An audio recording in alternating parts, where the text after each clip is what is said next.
कहानी की शुरुआत वहाँ से होती है जहाँ पे पिछला एपिसोड खत्म हुआ था, जहाँ पे हम देखते हैं कि सिरोटा एक जगह पे एंटर कर रहा था, तभी उसकी मुलाकात होती है एक लड़की से, जिसे कि वो नहीं जानता, लेकिन वो लड़की सिरोटा को बहुत ही अच्छे तरीके से जानती है और वो अचानक से उसे गले लगा लेती है। और गले लगाने के बाद उसे वो अपना नाम बताती है, एरी एवरग्रीन। और उसका नाम सुनते ही सिरोटा को याद आता है कि ये तो उसकी बचपन की दोस्त है, जिसके साथ वो बचपन में खेला करता था।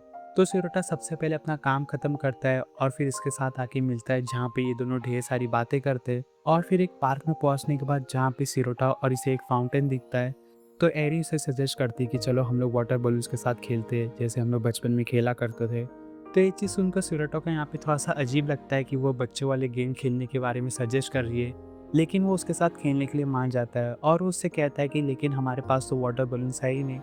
तो एरी फटाक से जाकर वाटर बलून्स खरीद के लेके आती है स्टोर से। तो ये चीज़ देखकर सिरोटा उससे कहता है कि जब तू वहाँ पे गई तो तुझे डायरेक्टली आइसक्रीम खरीदना चाहिए था, ना ही वाटर बलून। तो ये चीज़ सुनकर एरी उससे कहती है कि नहीं, वो तो हारने वाला खरीदने वाला है ना, इसके लिए। और वो इतना कहकर यहाँ पे वाटर बलून्स के अंदर पानी भरने लग जाती है, लेकिन एक बलून में ज़्यादा पानी भरने की वजह से वो बलून उसके हाथ में फूट जाता है, उसके सारे कपड़े यहाँ पे गीले हो जाते हैं। तो ये चीज़ देखकर सिरोटा उससे कहता है कि रुको, मैं तुम्हारे लिए टॉवल लेके आता हूँ। तो एरी उसे यहाँ पे रोकती है, उसे कहती है कि रुको, तुम्हें यहाँ पे टॉवल लाने की कोई भी ज़रूरत नहीं है, क्योंकि मेरे कपड़े यहाँ पे जल्दी सूख जाएंगे, क्योंकि यहाँ पे गर्मी बहुत ज़्यादा हो रही है और मैंने यहाँ पे ब्रा भी नहीं पहना है। तो ये चीज़ सुनकर सिरोटा कहता है कि क्या।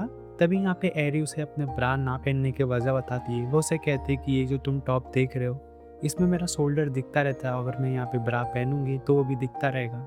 और ब्रा नहीं पहनने का एक और रीज़न ये है कि मैंने यहाँ पे मेरे अंडरगारमेंट्स को धोने के लिए डाला हुआ है और वो अभी तक धुल के नहीं आया है, तो इसकी वजह से भी मैंने यहाँ पे अंडरगारमेंट्स को नहीं पहना। तो ये चीज़ सुनकर सिरोटा कहता है कि देखो, मुझे इस बात से कोई भी फ़र्क नहीं पड़ता, तुम वहाँ पे चुपचाप बैठो, तब तक मैं तुम्हारे लिए आइसक्रीम और टॉवल दोनों खरीद के लेके आता हूँ। और फिर जब सिरोटा जैसे टॉवल खरीदने के लिए जा रहा रहता है, तो उसके दिमाग में यहाँ पे टाकरने का ख्याल आ जाता है और वो सोचता है कि अगर यहाँ पे टाकरने उन दोनों को इस सिचुएशन में देखती तो वो पक्का उससे कहती कि वो एक नंबर का घटिया इंसान है। और ये चीज़ सोचने के बाद सिटरा को रियलाइज़ होता है कि यहाँ पे टाकरने के बारे में क्यों सोच रहा है, जबकि उसे नहीं सोचना चाहिए। और फिर थोड़ी देर बाद जब सिरोटा यहाँ पे टावल और आइसक्रीम खरीद के लेके आता है, तो यहाँ पे एरी से टीस करते हुए और अपना क्लीवेज दिखाते हुए उसे कहती कि देखो, मेरा टॉप यहाँ पे सूख गया है।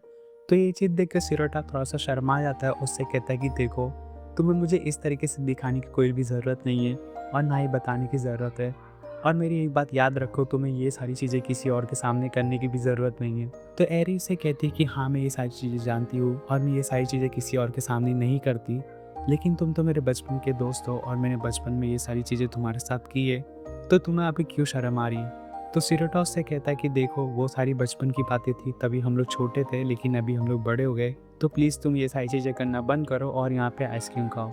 और फिर आइसक्रीम खाते हुए यहाँ पे एरी उसके फ्यूचर प्लान्स के बारे में पूछती है, जहाँ पे सिरोटा उससे कहता है कि यही सेम सवाल मुझे एक लड़की ने भी पूछा था और उसने मुझसे कहा था कि क्या तुम मेरे साथ कॉलेज में एडमिशन लोगे, मेरे सेम कॉलेज में। लेकिन मैंने उस लड़की को कहा कि नहीं, मैं तुम्हारे साथ सेम कॉलेज में एडमिशन नहीं लूँगा, क्योंकि मैं अभी यहाँ पे जॉब करने के बारे में सोच रहा हूँ। तो मेरा जवाब सुनने के बाद उस लड़की को थोड़ा सा बुरा लग गया था और उसे नाराज़ देखकर मुझे भी यहाँ पे थोड़ा सा बुरा लग गया। तो ये चीज़ सुनकर एरी उसे यहाँ पे टीज़ करते हुए कहती है कि क्या वो लड़की तुम्हारी गर्लफ्रेंड है। तो सिरोटा यहाँ पे घबराते हुए कहता है कि नहीं, वो मेरी गर्लफ्रेंड नहीं है। तो एरी उसे कंटिन्यू टीज़ करती है और उसे कहती है कि देखो, मुझे यहाँ पे तुम्हारे ऊपर शक हो रहा है, या तो तुम उस लड़की को पसंद करते हो या लड़की तुम्हें पसंद करती है। भला ऐसी कौन सी लड़की रहेगी कि वो किसी एक लड़के को बोले कि तुम मेरे साथ मेरे सेम कॉलेज में एडमिशन लो। तो एक चीज़ सुनने के बाद सिटरो को यहाँ पे खुद के ऊपर डाउट होने लगता है कि क्या वो सच में टाकानी को पसंद करता है। और तभी यहाँ पे एरी उसके साथ मस्ती कर ही रहती है, तो उसका आइसक्रीम सिटोरा के नेक पे गिर जाता है। तो ये चीज़ देखकर सिटोरा जब उसे साफ करने जा रहा होता है, तो एरी उसके नेक को लिक कर लेती है और ये चीज़ देखकर सिटोरा कहता है कि एरी, ये तुम क्या कर रही हो, तेरा दिमाग तो ख़राब नहीं हो गया है ना। तो एरी से कहती है कि सॉरी, मुझे माफ़ कर दो, मुझे याद नहीं था कि मुझे ये सारी चीज़ें लड़कों के साथ नहीं करनी चाहिए। तो सिटोरा कहता है कि जहाँ तक मैं जानता हूँ, तुम्हें ये सारी चीज़ें लड़कियों के साथ भी नहीं करनी चाहिए। लेकिन एरी से कहती कि नहीं, मैं तो ये सारी चीज़ें लड़कियों के साथ करती हूँ। तो सिटोरा कहता है कि देखो, मैं तुम्हें बोल रहा हूँ, तुम्हें ये सारी चीज़ें किसी भी इंसान के साथ नहीं करनी चाहिए।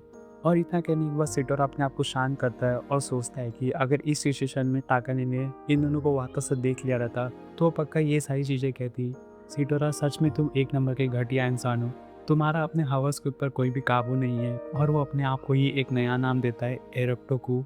और इतनी सारी बातें सोचने के बाद सिटोरा अपने आप को वापस से कहता है कि वो यहाँ पे प्रेसिडेंट के बारे में फिर से क्यों सोच रहा है। तभी यहाँ पे सरप्राइजली उसे टाकाने का आवाज़ सुनाई देता है, जो कि टाकाने उसके पीछे ही खड़ी रहती है। और ये चीज़ देखकर सिटोरा की आत्मा उसके शरीर से बाहर आ जाती है और यहाँ पे टाकाने वही सेम सारी चीज़ें उसे बोलती है जो उसने खुद को कही थी, और उसे वो सेम नाम से पुकारती है जो सिटोरा ने खुद को पुकारा था। और सिटोरा टाकामिनी को वहाँ पे देखकर एकदम शॉक होते हुए उससे पूछता है कि वो यहाँ पे क्या कर रही है। उसकी तो तबीयत खराब हो गई थी और वो तो घर पे आराम कर रही थी। तभी टाकामिनी कहती है कि तुम्हारे कहने का मतलब क्या है, कि मेरी तबीयत हमेशा ख़राब रहती है? नहीं, ऐसी बात नहीं है, मेरी तबीयत हमेशा अच्छी रहती है। और रही बात मेरे यहाँ पे होने की, मैं तो बस यहाँ से गुजर रही थी और मुझे नहीं पता था कि तुम दोनों ऐसी चीज़ों को कर रहे हो। और सच में सिटोरा, तुम एक नंबर के घटिया इंसान हो। और वो इतना कहकर उसे और भी ज़्यादा सुनाने लग जाती है। तो सिटोरा उससे माफ़ी मांगता है और उसका कन्फ्यूज़न दूर करने की कोशिश करता है। और इन दोनों को इस तरीके से झगड़ते हुए देखकर यहाँ पे एरी भी उसका कन्फ्यूज़न दूर करने की कोशिश करती है, लेकिन वो गलती से उसका कन्फ्यूज़न और भी ज़्यादा बढ़ा देती है। वो टाकामिनी को समझाती है कि टाकामिनी जैसा समझ रही है, वो दोनों यहाँ पे कोई भी ऐसी चीज़ों को नहीं कर रहे थे। और वो उसे कहती है कि हम लोग तो यहाँ पे बस इसके साथ खेल रहे थे। और वो इतना कहकर उसे वाटर बलून दिखाती है, जिसे कि देखकर टाकामिनी का कन्फ्यूज़न सच में बढ़ जाता है और उसे लगता है कि यहाँ पे ये दोनों सच में कोई तो सेक्सुअल चीज़ों को करने की कोशिश कर रहे थे। तभी वो घबराते हुए उससे कहती है कि तुम दोनों का दिमाग तो ख़राब नहीं हो गया है ना? मुझे पक्का यकीन है सिटोरा ये सारी चीज़ों करने के लिए कभी भी तैयार नहीं होगा। तो सिटोरा कहता है कि नहीं, हमें ये सारी चीज़ें करनी चाहिए। भले ही हमें इसमें शर्म आती है, लेकिन इसमें मज़ा भी बहुत आता है। तो ये चीज़ सुनकर टाकामिनी को विश्वास नहीं होता कि सिटोरा कैसी बातों को कर रहा है। तभी यहाँ पे एरी भी उसे इनवाइट करती है उन दोनों के साथ खेलने के लिए। तभी यहाँ पे टाकामिनी सोचती है कि इन दोनों का सच में दिमाग ख़राब हो गया है। तो वो उन दोनों के ऊपर गुस्सा करते हुए कहती है कि तुम दोनों को क्या लग रहा है कि मैं इस गेम में तुम दोनों का साथ देने वाली हूँ? तो यहाँ पे एरी को लगता है कि टाकामिनी रेडी हो गई उन दोनों के साथ वाटर बलून्स का गेम खेलने के लिए। तो वो फटाक से स्टोर चली जाती है वाटर बलून खरीदने के लिए। तभी यहाँ पे टाकामिनी सिटोरा से पूछते हैं कि सिटोरा, क्या सच में तुम ये गेम खेलना चाहते हो? तो सिटोरा कहता है कि हाँ, अगर तुम तैयार हो तो मैं भी तैयार हूँ। तो ये चीज़ सुनकर टाकामिनी उसे तमाचा मारते हुए कहती है कि तुम्हारा सच में दिमाग खराब हो गया है। मुझे नहीं लगा था कि तुम इतने ज़्यादा घटिया इंसान हो और तुम मेरे साथ ये सारे गेम खेलने की बातें कर रहे हो, कि तुम मेरे ऊपर अपना पानी फेंकोगे और मेरे कपड़े गीले हो जाएंगे। तभी यहाँ पे एरी भी आ जाती है और वो टाकामिनी का कन्फ्यूज़न बहुत ही अच्छी तरीके से समझ जाती है। और वो टाकामिनी को इस बार अच्छे से बताती है। वो कहती है कि नहीं नहीं, तुम जैसा समझिए हो, हम लोग उस बारे में बात नहीं कर रहे हो। और उसे वो वाटर बलून का पैकेट दिखाती है। तो वाटर बलून का पैकेट देखने के बाद टाकामिनी को रियलाइज़ होता है कि वो सच में मिसअंडरस्टूड हो गई थी और उसने गलती से सिटोरा को गलत समझ लिया था। तो उसे ये चीज़ याद आने के बाद उसे थोड़ा सा अजीब लग रहा रहता है। तभी यहाँ पे एरी टाकामिनी को पहचान लेती है और उसे कहती है कि एक सेकेंड, तुम तो टाकामिनी हो ना? क्या तुमने मुझे पहचाना? मैं एरी हूँ। तो टाकामिनी एरी का नाम सुनकर उसे भी याद आ जाता है कि ये वही लड़की है जो सिटोरा के साथ बचपन में खेला करती थी। और फिर यहाँ पे ये दोनों थोड़ी बहुत बात करते हैं, जहाँ पे एरी बहुत ही स्मार्टली तरीके से सिटोरा को उन दोनों से दूर भेजते हुए कहती है कि जाओ सिटोरा, तुम हमारे लिए आइसक्रीम लेके आ जाओ। तो सिटोरा आइसक्रीम लेने के लिए चला जाता है, जहाँ पे वो दोनों बैठ के बात करते हैं। और एरी यहाँ पे माफ़ी मांगती है कि उसकी वजह से ये सारी गलती हो गई। तो टाकामिनी कहती कि नहीं, इसमें माफ़ी मांगने वाली कोई भी बात नहीं है।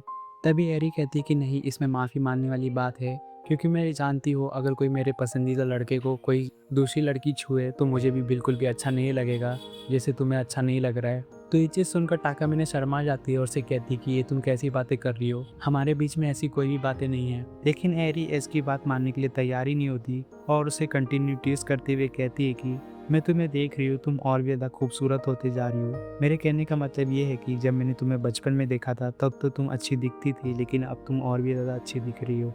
तो ये चीज़ सुनकर टाकामिनी कहती कि क्या तुम ये सारी चीज़ें बोलना बंद करोगी प्लीज़? और इतनी देर में सिटोरा भी आइसक्रीम लेके आ जाता है। तभी टाकामिनी उसे कहती है कि देखो, जो भी अभी हमारे बीच में बात हुई वो तुम्हें सिटोरा के बताने की कोई भी ज़रूरत नहीं है। तो एरी कहती कि हाँ ठीक है। और सिटोरा जैसे आइसक्रीम लेके इन दोनों के पास आता है, तभी एरी उन दोनों को कहती है कि सॉरी, मुझे घर पे आना पड़ेगा क्योंकि मुझे ज़रूरी काम है।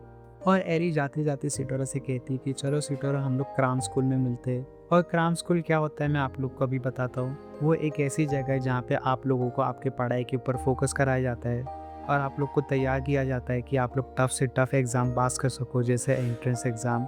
तो क्राम स्कूल का मतलब यही होता है। और सिटोरा ने सबसे पहले जहाँ पे एंट्री ली थी एपिसोड के शुरू में, ये वही जगह रहती है जहाँ पे सिटोरा ने अपना एडमिशन कराया था। और वो इतना कहकर वहाँ से चली जाती है। तभी टाकामिनी उससे गुस्से में पूछते है कि अच्छा, तो तुम उस लड़की के साथ क्राम स्कूल में जा रहे हो, क्यों है ना? तो ये चीज़ सुनकर सिटोरा घबराते हुए उसे कहता है कि देखो, मैं वहाँ पे खाली इसके लिए जा रहा हूँ ताकि मैं एंट्रेंस एग्ज़ाम को क्लियर कर सकूँ, और जब मैं एंट्रेंस एग्ज़ाम को क्लियर कर लूँगा, तब मैं तुम्हारे साथ ही एडमिशन लूँगा। तो ये चीज़ सुनकर टाकामैने को यहाँ पे बहुत ही अच्छा लगता है और वो उससे पूछती है कि अच्छा, जब अगर ऐसी बात थी तो तुमने मुझे पहले क्यों नहीं बताई?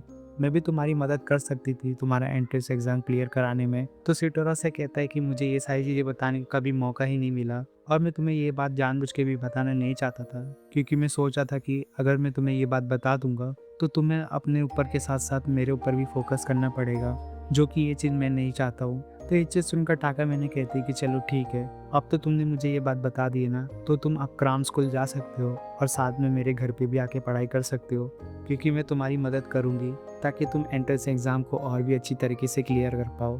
तो सिटोरा कहता है कि नहीं, इसकी कोई भी ज़रूरत नहीं है। तो ये चीज़ सुनकर टाकामैने यहाँ पे टाइम को रिवाइंड कर देती है और उससे कहती है कि देखो, मैंने यहाँ पे कहा ना मैं तुम्हारी मदद करूँगी, तो तुम्हारा जवाब यहाँ पे होना चाहिए थैंक यू में। तो ये चीज़ देखकर सिटोरा उससे कहता है कि तूने खाली ये चीज़ करने के लिए यहाँ पे टाइम को रिवाइंड किया, सच में? और फिर थोड़ी देर बाद टाकामैने उससे अपना हाथ देती है और उससे कहती है कि चलो अभी हम लोग घर चलते हैं ताकि मैं तुम्हारी पढ़ाई में मदद करा सकूँ।